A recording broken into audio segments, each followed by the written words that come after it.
I'm Allison Hayes, 29 years old, and 2 weeks before my wedding day, my father called to tell me he wouldn't be walking me down the aisle. After 29 years of trying to earn his approval, my sister Stephanie had finally won. With 3 simple words, "I can't, Allison," my father chose sides in a battle I never wanted to fight.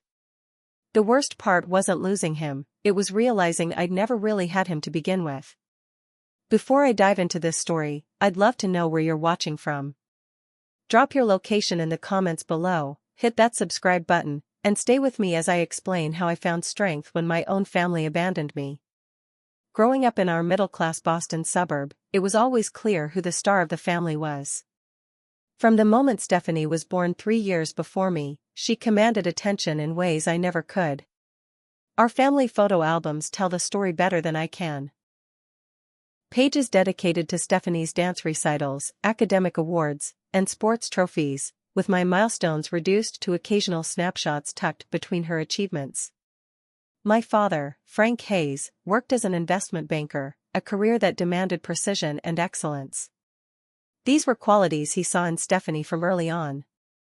My mother Diana, a kindergarten teacher with a gentle spirit, tried to balance the scales, but even her efforts couldn't overcome Dad's obvious preference.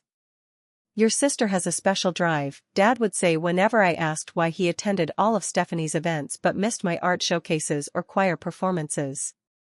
"When you apply yourself like she does, I'll be there." But no matter how I applied myself, it was never enough. When I brought home A-minuses, Stephanie had A-pluses. When I was selected for the school choir, Stephanie was named debate team captain. The measuring stick always seemed to grow just beyond my reach. I remember my 10th birthday party vividly. Mom had arranged a small celebration at home with a few friends, a homemade cake, and modest decorations. Dad came home late, apologizing but explaining that Stephanie's science project needed special materials, and he'd spend hours helping her find them. The disappointment must have shown on my face because he ruffled my hair and said, "There'll be other birthdays, kiddo." Stephanie relished her position as Dad's favorite. When we were alone, the mask of perfection slipped, revealing cutting remarks and subtle sabotage. She would accidentally spill juice on my art projects or forget to give me phone messages from friends. When I tried to tell our parents, Stephanie would put on a performance of hurt innocence that won them over every time.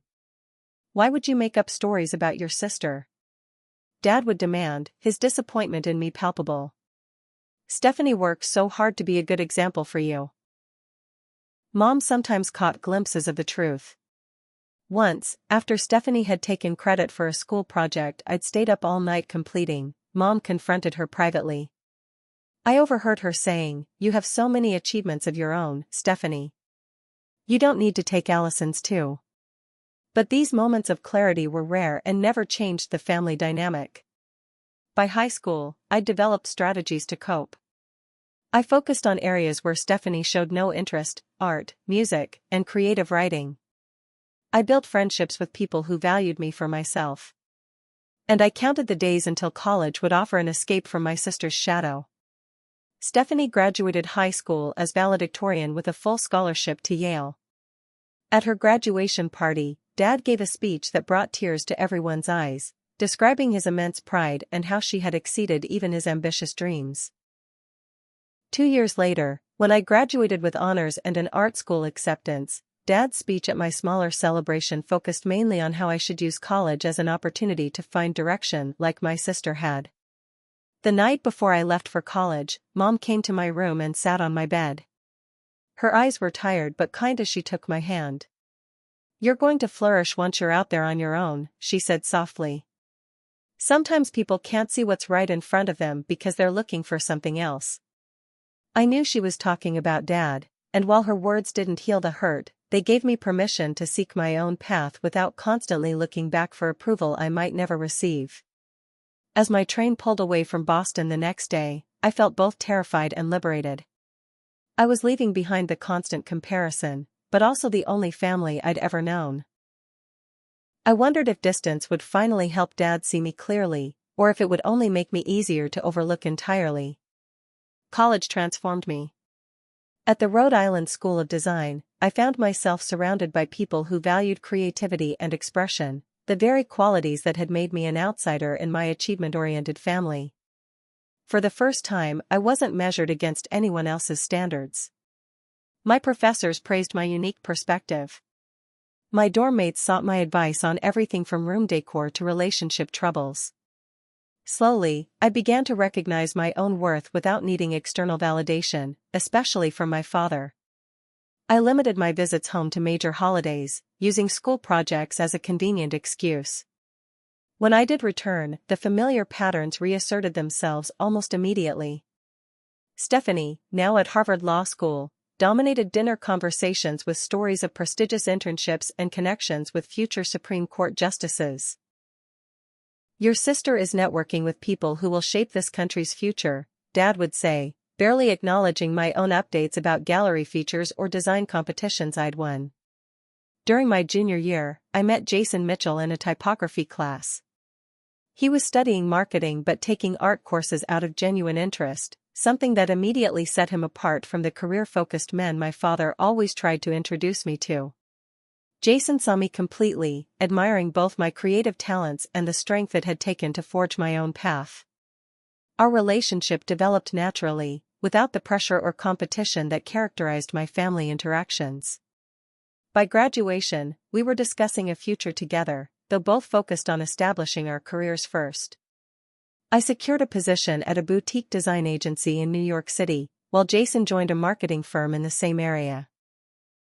We found a small but charming apartment in Brooklyn, and I threw myself into building a life completely separate from my family's expectations.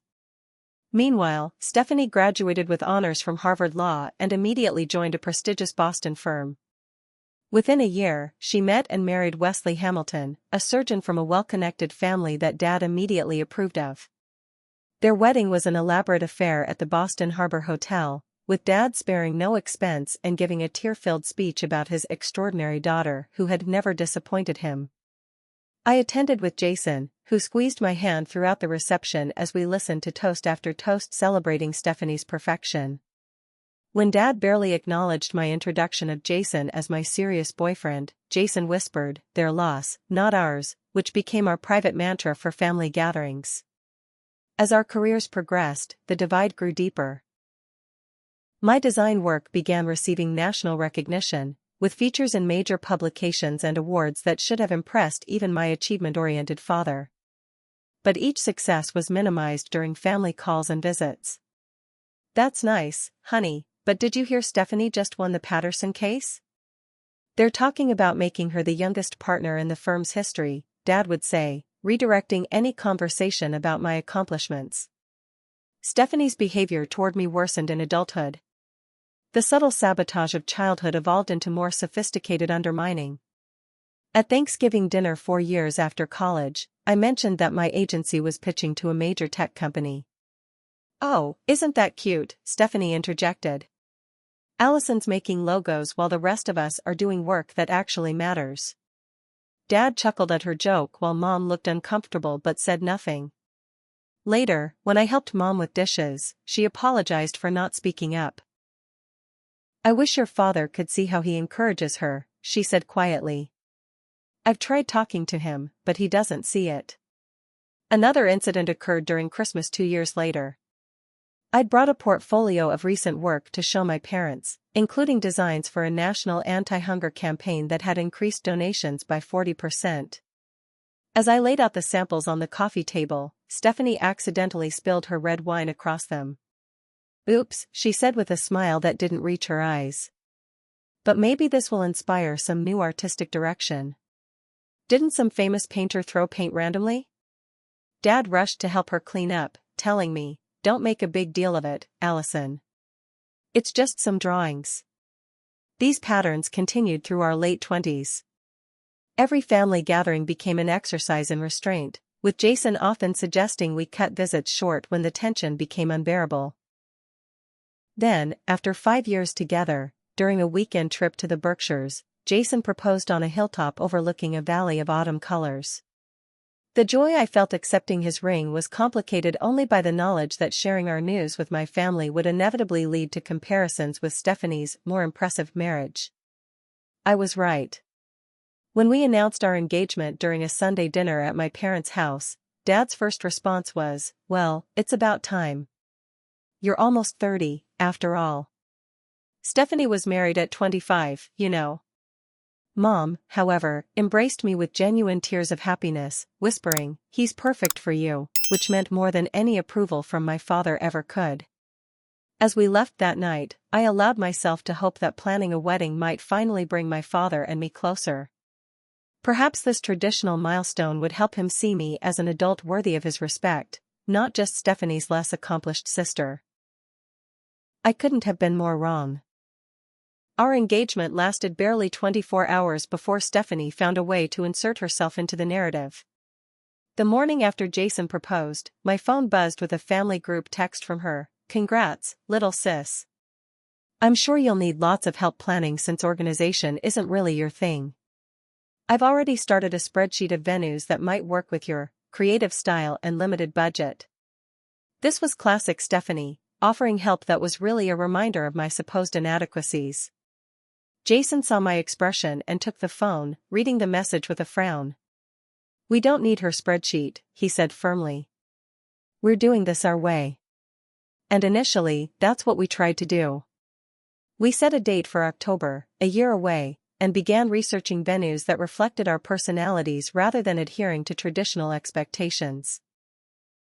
We found a renovated industrial space in Hudson Valley that featured exposed brick, massive windows, and a spectacular view of the river. It was perfect for the intimate, artistic celebration we envisioned. When I called to tell my parents about the venue, Dad immediately asked about the cost, comparing it unfavorably to the elegant hotel Stephanie had chosen. Mom, however, asked for photos and genuinely complimented our choice. "It sounds like it will be absolutely beautiful, Allison," she said warmly. "Very you and Jason." The first major conflict arose around dress shopping. Mom had eagerly offered to come to New York to help me find a wedding dress, and reluctantly, I agreed that Stephanie could join as well, hoping her presence would encourage Dad's interest in the wedding. We scheduled a Saturday appointment at a boutique in Manhattan, with Mom and Stephanie planning to drive down from Boston that morning. They were supposed to arrive by 11 for our noon appointment. At 11:45, they still hadn't arrived. I called repeatedly, growing increasingly anxious as the boutique staff exchanged sympathetic glances. Finally, at 12:30, they rushed in, Mom apologetic, Stephanie completely unapologetic. "Sorry we're late," Stephanie announced loudly.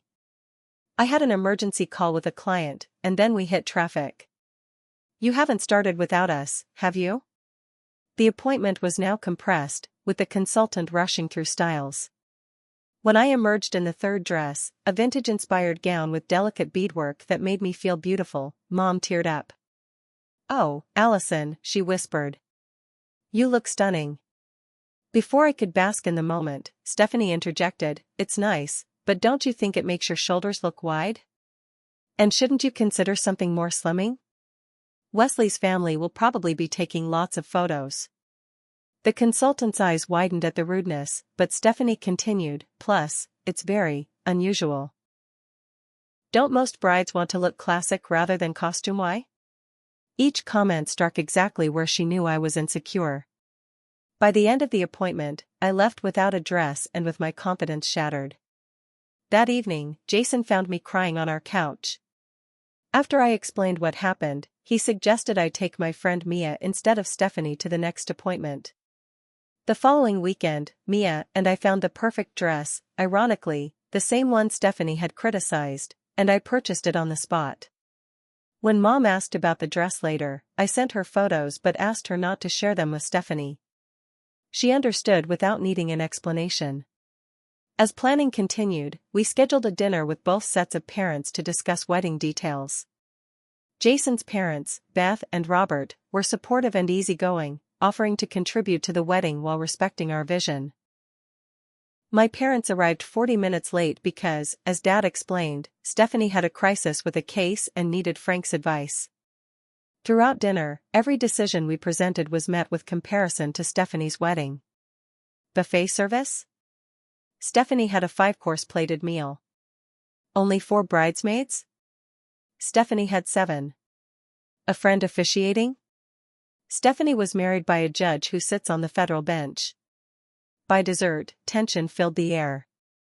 Jason's parents exchanged concerned glances, clearly uncomfortable with my father's dismissive attitude. When the check came, Robert reached for it, but Dad insisted on paying, making a show of his platinum card. "I can handle it," he said. "I've done this before for Stephanie's wedding." As we said our goodbyes outside the restaurant, Dad finally addressed something I'd been hoping to hear about all evening. "About walking you down the aisle," he said, placing a hand on my shoulder. "Of course I'll do it. It's tradition, after all." His words should have brought comfort, but his tone suggested an obligation rather than an honor. Still, I clung to this commitment, hoping it signaled his investment in my happiness. That hope dimmed considerably the following week when we visited potential florists. I'd mentioned the appointments to Mom, who unexpectedly arrived with Stephanie in tow. "I thought you could use an extra opinion," Mom explained apologetically, while Stephanie surveyed the flower shop with obvious disdain. For the next hour, Stephanie contradicted every preference I expressed. When I admired arrangements with wildflowers and greenery, she loudly told the florist, "My sister doesn't really understand how tacky that will look in photographs. Perhaps something more sophisticated?" The final straw came when Stephanie pulled the florist aside, slipped her a business card, and said within my hearing, "When she leaves, call me. I'll help you design something that won't embarrass the family." That night, I called Mom in tears, finally confronting the issue directly. "Why does Stephanie hate me so much? And why do you and Dad let her treat me this way?" Mom was silent for a long moment before responding, "Your sister is complicated, Allison. I think she's always been jealous of your ability to find joy in life rather than just achievement." "Jealous? She's had everything handed to her. Dad's approval, the perfect career, a husband who checks all the Hayes family boxes. And yet," Mom said softly, "she's never had your genuine happiness or creativity. Some people can't stand seeing in others what they lack in themselves." It was the most honest conversation we'd ever had about Stephanie, but it did little to solve the immediate problem of her interference in my wedding plans. Things came to a head 2 months before the wedding at what was supposed to be a final family dinner before the invitations were mailed. Jason and I had decided to invite Dad's brother Thomas and his family, despite a long-standing rift between the brothers over a business disagreement years earlier. "Uncle Thomas was always kind to me," I explained to my parents. "And he reached out last year to reconnect." Dad's face darkened at the mention of his brother, but before he could respond, Stephanie pounced. "You're inviting him? After what he did to Dad's reputation? How could you be so selfish, Allison? This is exactly why the family can never fully trust you. You always put your own feelings above family loyalty." The accusation was so outrageous that for a moment, no one spoke. Then Jason, usually diplomatic to a fault, stood up. "That's enough," he said firmly. "Allison has endured a lifetime of your criticism and manipulation, Stephanie. This is our wedding, and we'll invite people who have shown Allison genuine support, something you've consistently failed to do." Stephanie's face flushed with anger as she turned to our father. "Are you going to let him speak to me this way in your house?" And just like that, the battle lines were drawn. The dinner exploded into chaos after Jason's confrontation. Stephanie stood up, knocking over her wine glass in what I suspect was a deliberate move to create drama. "This is unbelievable," she hissed. "I've done nothing but try to help Allison have a respectable wedding instead of some artistic circus, and this is the thanks I get?" Dad immediately rose to her defense. "Jason, I understand you're protective of Allison, but in this family, we don't speak to each other that way. Stephanie has only ever wanted what's best for her sister." I couldn't believe what I was hearing. After years of Stephanie's thinly veiled insults and sabotage, Dad was still blind to her behavior. "What's best for me?" I finally found my voice. "When has Stephanie ever considered what's best for me? She spent her entire life making sure I know I'm second place in this family. That's not fair, Allison, Dad said, his tone shifting to the one he always used when I'd disappointed him. Your sister has always been a role model for you. If you'd followed her example more often. Frank, my mother interrupted sharply. Stop it. Right now. The room fell silent. Mom rarely contradicted Dad, especially regarding his treatment of Stephanie versus me. Her voice trembled slightly, but her gaze was steady. I've watched this pattern for almost 30 years, she continued. I've tried to compensate for it, tried to talk to you privately about it, and nothing has changed. I will not sit here and watch you dismiss Allison's feelings again, especially about her own wedding. Stephanie recovered quickly, tears filling her eyes in a performance I'd seen countless times. Mom, how can you say that? I've only ever tried to help. It's not my fault if Allison chooses to interpret everything as an attack. Stop it, Stephanie, Mom said, surprising us all again. You know exactly what you're doing. You always have. Dad put his arm around Stephanie protectively. Diana, you're upset. We should discuss this later. There won't be a later discussion, I said, standing up and reaching for Jason's hand. I'm done pretending we're a normal family where everyone wants the best for each other. Dad, either you see what's happening here, or you don't want to see it. Either way, I can't keep trying to earn your approval at the expense of my own happiness. We left amidst Stephanie's sobs and Dad's angry calls to come back and fix this situation properly. Mom followed us to the door, hugging me tightly. I'm so sorry, she whispered. I should have done this years ago. The next morning, I received a text from Mom asking to meet privately. We arranged to meet at a cafe near my apartment. When she arrived, her eyes were red-rimmed from crying. Your father and I had our first serious fight in decades last night, she said after ordering coffee. After you left, I told him everything I've observed over the years, how he's favored Stephanie, how she manipulates situations, how he's never given you the same support or benefit of the doubt. How did he respond? I asked, already knowing the answer. He denied it all, she sighed. But worse, when I pressed him, he actually said that Stephanie deserves special treatment because she's exceptional while you're just average. His words, Allison, not mine. I nearly walked out right then. The assessment hurt, even though it merely confirmed what I'd always suspected my father thought of me. Mom reached across the table and squeezed my hand. You need to know something, she continued. You have never been just average to me. Your creativity, your resilience, your capacity for joy despite everything. Those things are exceptional. Your father's inability to see that is his failure, not yours. We talked for hours that day, more honestly than ever before. Mom revealed that Stephanie had been making private calls to Dad almost daily since our engagement, apparently concerned about family image if my wedding didn't meet certain standards. Over the next week, I tried calling Dad several times, hoping to have a rational conversation about the wedding and his role in it. Each time, he either didn't answer or cut the call short, saying he was busy with work or helping Stephanie with some crisis. Then came the bombshell. 3 days after our disastrous family dinner, I received a devastating text message from my cousin Rachel, Dad's brother Thomas's daughter. I'm so sorry, Allison, but I thought you should know. Stephanie called my dad today and told him he wasn't welcome at your wedding despite the invitation. She said your dad would refuse to attend if Uncle Thomas was there, and that you'd decided family harmony was more important than including him. Dad's pretty hurt but said he understands if that's what you need to do. I was shaking with anger as I called Uncle Thomas immediately to clarify that Stephanie had absolutely no authority to uninvite anyone from my wedding.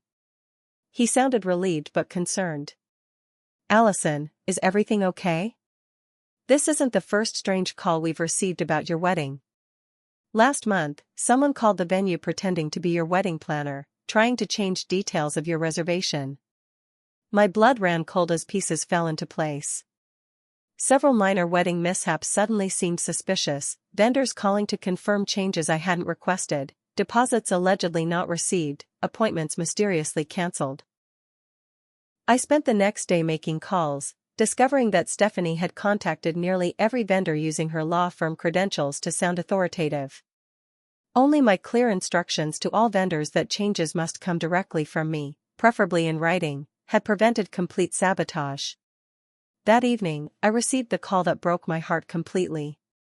Dad's name flashed on my phone screen, and for a moment, I felt hope that he was finally reaching out to make amends. "Allison," he began without preamble, his voice formal and distant. "I've given this a lot of thought, and I need to tell you that I won't be walking you down the aisle next month." The world seemed to stop. Despite everything, I had never truly believed he would go this far. "What? Dad, why?" I managed to ask through the shock. "Your treatment of your sister has been appalling," he continued as if reading from a script. "The stress you've caused her with this wedding is affecting her health and her work. Dr. Reynolds is concerned about her blood pressure. As your father, I cannot condone your behavior by participating in your wedding." "My behavior?" I was nearly shouting now. "Dad, Stephanie has been systematically trying to ruin my wedding. She's called my vendors pretending to be me, she's insulted my choices at every turn, she's uninvited guests behind my back." "These accusations are exactly what I'm talking about," he interrupted. "Stephanie has only tried to help elevate your wedding to family standards, and you've thrown it back in her face with these outlandish claims." "I'm sorry, Allison, but I've made my decision." "Did you even consider talking to me before deciding this?" I asked, my voice breaking. "Did you ask for my side of the story at all?" His silence was answer enough. "I see," I said finally. "You've made your choice very clear, Dad. Not just about the wedding, but about who matters to you." I ended the call and collapsed into tears, the weight of a lifetime of conditional love finally crushing me completely. After my father's devastating call, Jason held me as I cried until there were no tears left. When the initial shock subsided, a strange calm replaced it, the kind that comes when a long-feared outcome finally arrives, bringing with it an unexpected clarity. "I need to confront them," I said to Jason the next morning. "Not just about the wedding, but about everything. If there's any chance of salvaging a relationship with my father, he needs to hear the truth directly from me, with evidence." Jason was concerned. "Are you sure? Your father has made it clear he believes Stephanie over you. What will confronting them accomplish except causing you more pain?" "I need to do this for me," I explained. "Even if nothing changes, I need to speak my truth before closing this chapter." Over the next 2 days, I gathered evidence of Stephanie's interference. Emails from vendors confirming unauthorized change attempts, text messages where she'd undermined my choices, even recordings of voicemails she'd left me criticizing every aspect of my wedding plans. I compiled everything into a folder, including a timeline of incidents stretching back to childhood that illustrated the pattern of her behavior and Dad's enabling response. I called Mom to explain my plan. She was quiet for a moment before saying, "I'll make sure everyone is there. You deserve this chance, Allison." The following Saturday, I arrived at my parents' house with Jason at my side, folder in hand. Mom greeted us at the door with a tight hug, whispering, "I'm proud of you," before leading us to the living room where Dad and Stephanie waited. Stephanie sat beside Dad on the couch, her expression a carefully constructed mask of concern. Wesley, her husband, sat uncomfortably in an armchair, looking like he wished to be anywhere else. Dad's face was impassive, his arms crossed defensively across his chest. "Thank you for agreeing to this meeting," I began, struggling to keep my voice steady. "I know you think you've already made your decision, Dad, but before you permanently damage our relationship, I'm asking for 30 minutes of your time to show you something." "Allison, if this is more accusations against your sister," Dad started. "Please," Mom interrupted. "You promised to listen, Frank." He fell silent, gesturing for me to continue. I started with the most recent evidence, the documented calls to vendors, the uninvited guests, the systematic attempts to undermine every aspect of my wedding planning. As I presented each piece of evidence, Stephanie's expression shifted from false concern to anger. "These could be faked," she interrupted when I showed emails from the venue manager. Allison has always been jealous of me. She's probably trying to sabotage my relationship with Dad because she can't stand that he's always been proud of me. Proud of you, I repeated quietly. Yes, he has. And that would be fine, Stephanie, if it hadn't come at the expense of ever being proud of me too. I turned to my father. Dad, for as long as I can remember, you've had two different standards for your daughters. Stephanie could do no wrong, while I could never quite do right. When she achieved, you celebrated. When I achieved in different areas, you questioned why I couldn't be more like her. Dad shook his head. That's not true. I've always supported both my daughters. When? I challenged. When have you ever attended one of my art shows without comparing it to Stephanie's accomplishments? When have you ever defended me when she belittled my career, my relationships, my choices? Mom stepped in. Frank, she's right. Think about it. When Allison graduated with honors, your speech focused on how she should find direction like Stephanie. When she landed that major account last year, you changed the subject to Stephanie's promotion. Dad looked uncomfortable but remained defiant. Stephanie has always been exceptionally driven. It's natural to acknowledge exceptional achievement. And it's unnatural to ignore your other child's achievements just because they're different, Mom countered. I continued methodically through my evidence, showing the pattern of Stephanie's manipulation and Dad's enabling response. Throughout my presentation, Stephanie's face cycled through expressions, feigned hurt, anger, and finally, as the evidence mounted irrefutably, a cold smile. Fine, she finally interrupted. You want the truth, Dad? Yes, I called the vendors. Yes, I tried to change things. Because Allison's wedding was going to embarrass this family with its cheap, artistic nonsense. I was protecting our family name. The room fell silent. Even Stephanie seemed surprised by her own admission.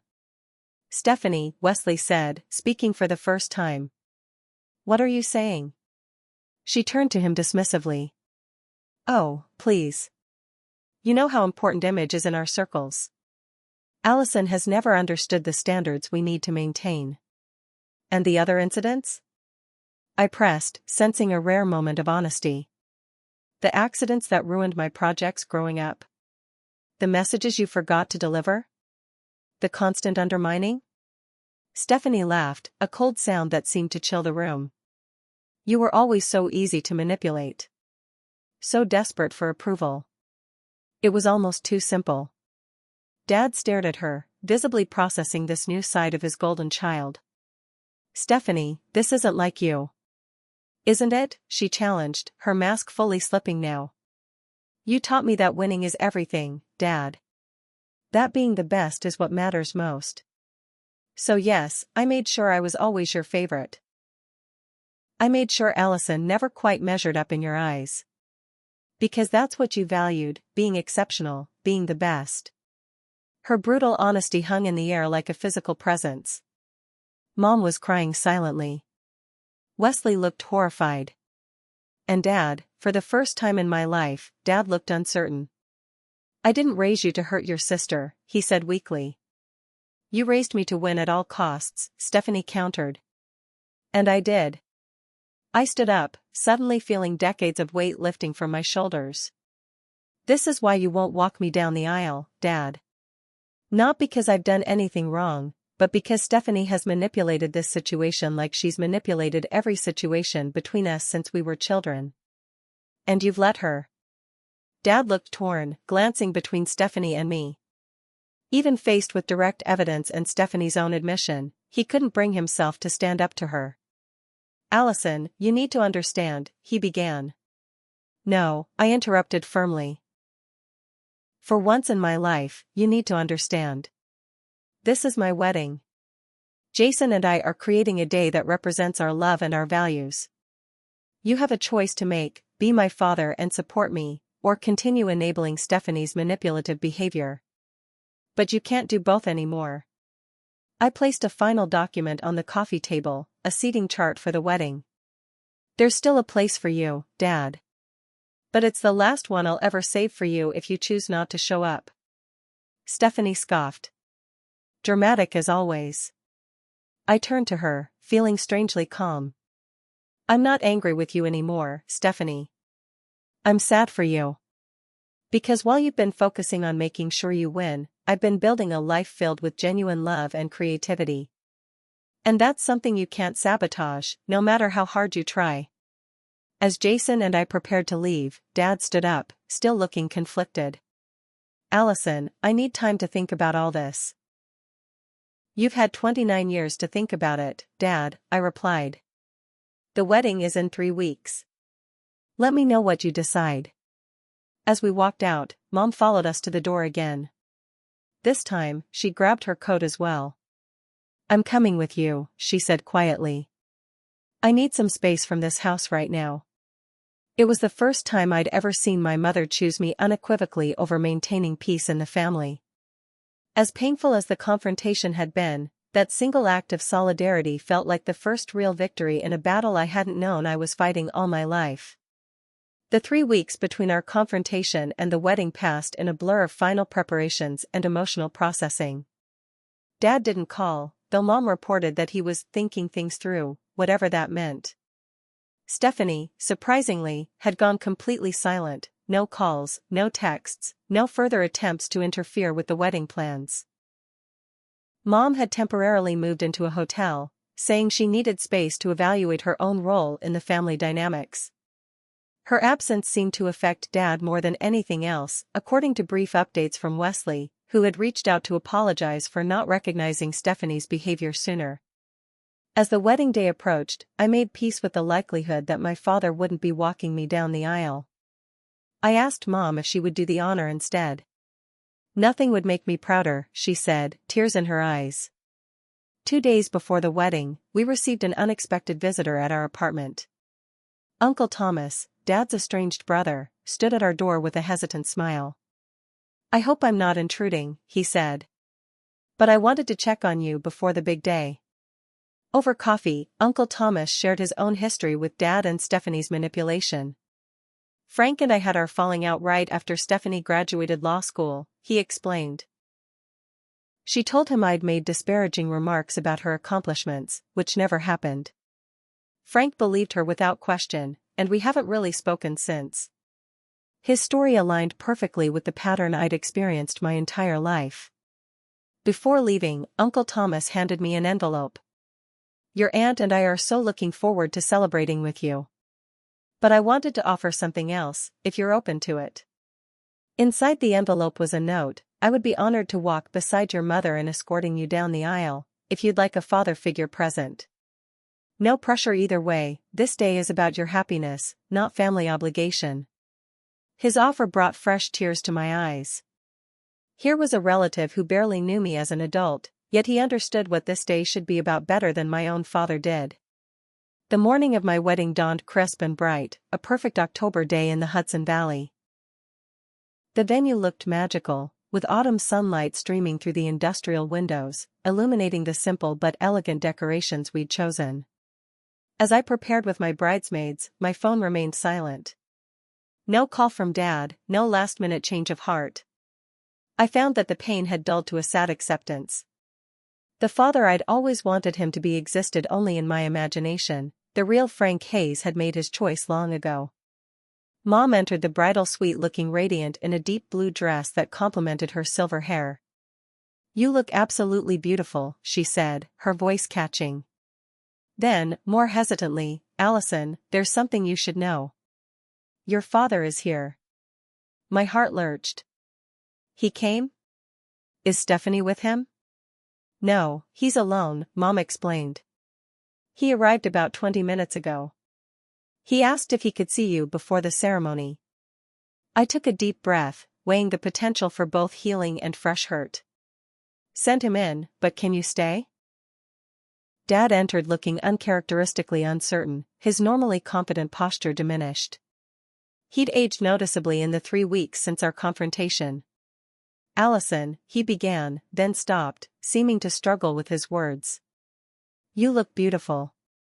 Thank you for coming, I said, maintaining a protective emotional distance. He nodded, looking around the room as if the answers he sought might be found in the scattered makeup brushes and flower arrangements. "I've been doing a lot of thinking," he finally continued.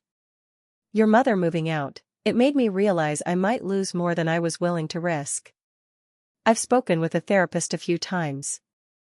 Just preliminary sessions, but it's been eye-opening." I waited, not making this easier for him. "I'm not ready to fully accept everything you've said about Stephanie," he admitted. "That's going to take more time. But I can acknowledge that I've failed you as a father in many ways. I've measured you against standards that never made sense for who you are."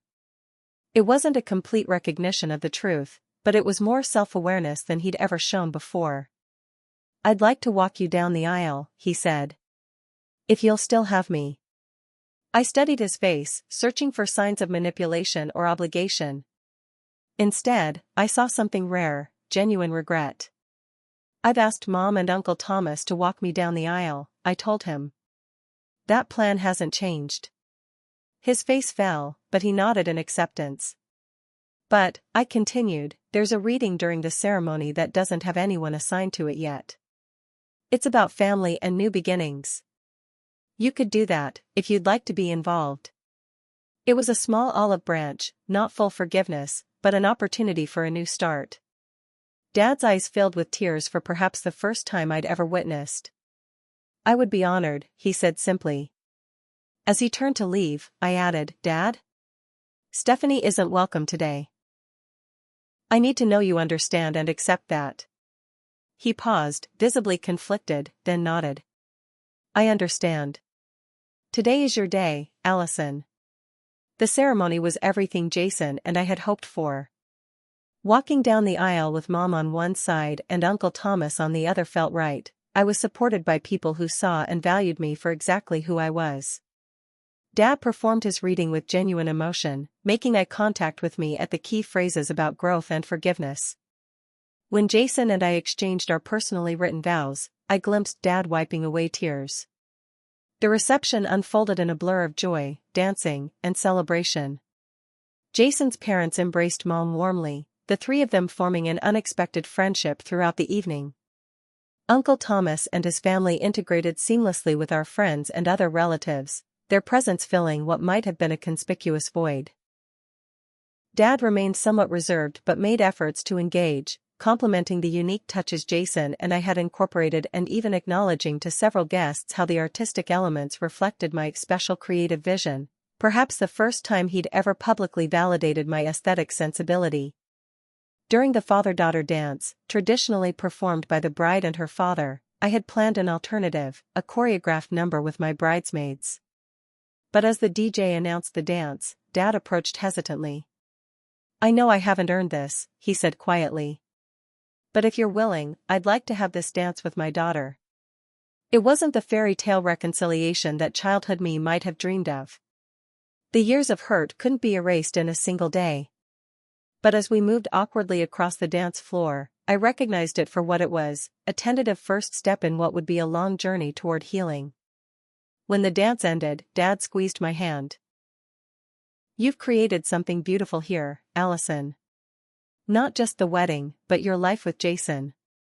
I'm sorry it took me so long to see that." As he walked away, Mom approached with a knowing smile. "Baby steps," she said, watching him go. "But steps nonetheless." The rest of the evening passed in a whirlwind of joy, untainted by family drama for perhaps the first time in my life.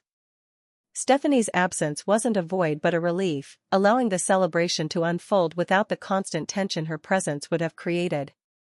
As Jason and I departed amid a shower of flower petals, I caught a final glimpse of my father standing beside my mother. They weren't together, that bridge might be permanently burned, but they were both there, both part of this new chapter in their own ways. "Ready for our next adventure, Mrs. Mitchell?" Jason whispered as we climbed into the vintage car that would take us to our hotel. I took one last look at the gathering of people who had chosen to celebrate our love, a community created through choice rather than obligation. "More than ready," I replied, feeling truly free for the first time in my life.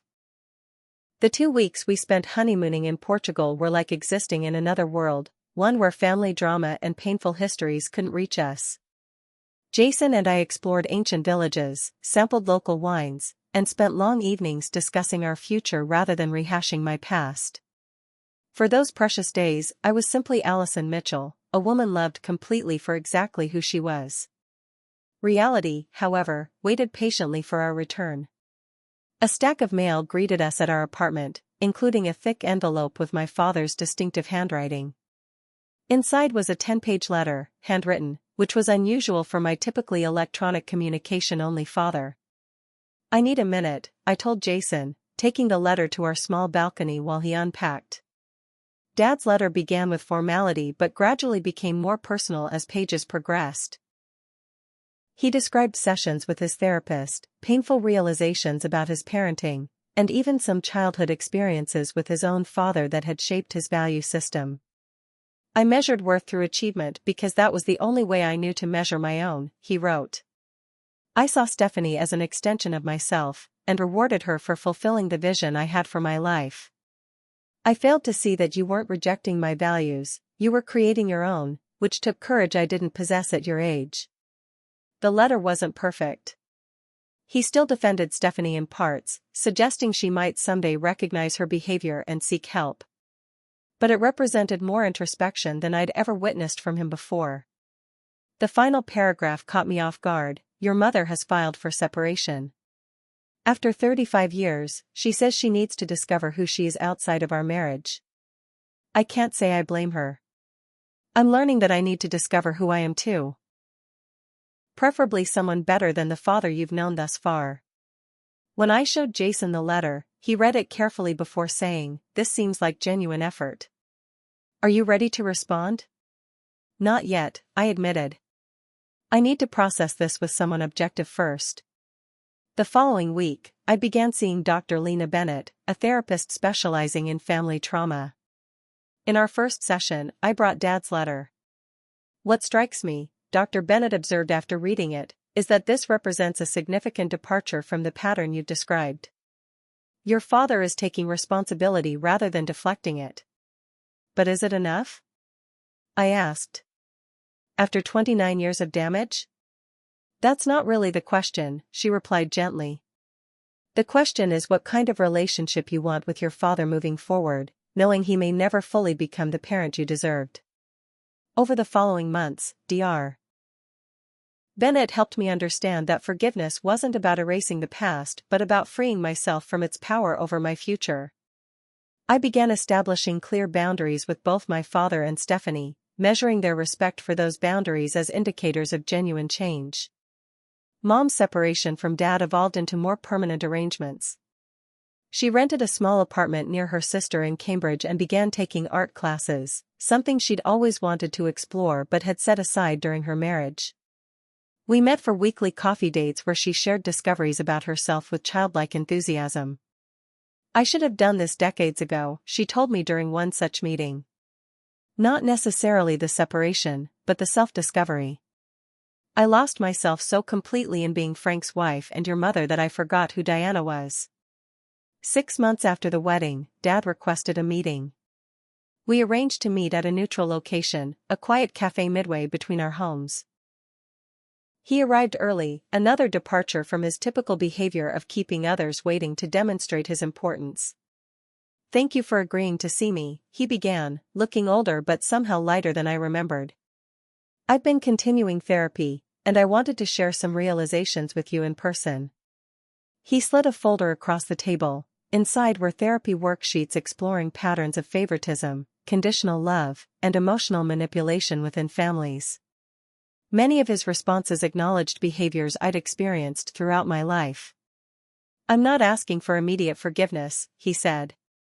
"I know that's not how this works. But I want you to know I'm committed to understanding how my actions affected you." "What about Stephanie?"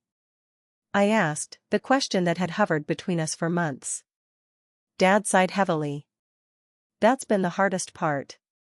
Dr. Winters, my therapist, has helped me see patterns in Stephanie's behavior that I've enabled for years. I've tried talking to her about getting help, but she refuses to acknowledge any problem." "Has she asked about me?" I couldn't help wondering if my sister ever thought about the relationship we might have had. Not directly, Dad admitted. But she was furious when she learned I attended your wedding. We haven't spoken much since then. It was a painful confirmation of what I'd always known. Stephanie's treatment of me wasn't about me at all, but about her relationship with our father. I was simply collateral damage in a battle for his attention. I can't have Stephanie in my life right now, I told him firmly. Maybe not ever, unless she gets help and makes genuine amends. I need you to respect that boundary if we're going to rebuild any kind of relationship. Dad nodded slowly. I understand. I'm trying to establish healthier boundaries with her too, though it's challenging. She knows exactly which buttons to push. She's had a lifetime of practice, I pointed out. We continued meeting monthly, each conversation revealing more layers of the dysfunction that had shaped our family. Sometimes we made progress, other times old patterns reasserted themselves, with Dad slipping into defensiveness or attempts to justify past behavior. But unlike before, he now caught himself, often apologizing without prompting. A year after the wedding, Jason and I hosted a small dinner party to celebrate our anniversary. Mom came with her new friend Gerald, a fellow art student who clearly adored her. Dad attended solo, bringing a thoughtfully chosen gift, a custom set of high-quality drawing implements based on brands I'd mentioned using in my design work. The fact that he'd paid attention to this detail felt more meaningful than the gift itself. Stephanie remained absent from family gatherings by mutual understanding. Occasionally, I heard updates through Mom, a prestigious case win, a vacation home purchased, a promotion to senior partner. These achievements no longer triggered feelings of inadequacy or comparison. They were simply facts about someone who existed in a different universe from mine. As I approach our second wedding anniversary, I've realized something profound: the absence of toxicity is its own kind of presence. The space once filled with striving for impossible approval now contains genuine connections, creative fulfillment, and unconditional love from chosen and blood family alike. My relationship with Dad continues to evolve, sometimes forward, occasionally backward, never perfect. But perfect was never the goal. The goal was authenticity, mutual respect, and boundaries that protect rather than walls that isolate. I still see Dr. Bennett monthly, now focusing less on past trauma and more on building the future I want. Jason and I are discussing starting a family soon, conversations that inevitably raise questions about what kind of parents we want to be. I know exactly what not to do, I told him recently. I want our children to know they're loved for who they are, not what they achieve. They will, Jason assured me. Because you know firsthand how important that is. If you're watching this and struggling with family dynamics that make you feel unseen or unworthy, please know that your value isn't determined by those who fail to recognize it. Sometimes the healthiest families are the ones we create rather than the ones we're born into. Sometimes the strongest act of love is setting boundaries that protect your right to be yourself. Has anyone else experienced family members choosing sides in important life moments? Drop a comment below sharing your story or how you handled it. If my journey has resonated with you, please like this video and subscribe to the channel for more stories about finding strength through difficulty. Remember, you deserve to be celebrated exactly as you are, no conditions, no comparisons, no compromises.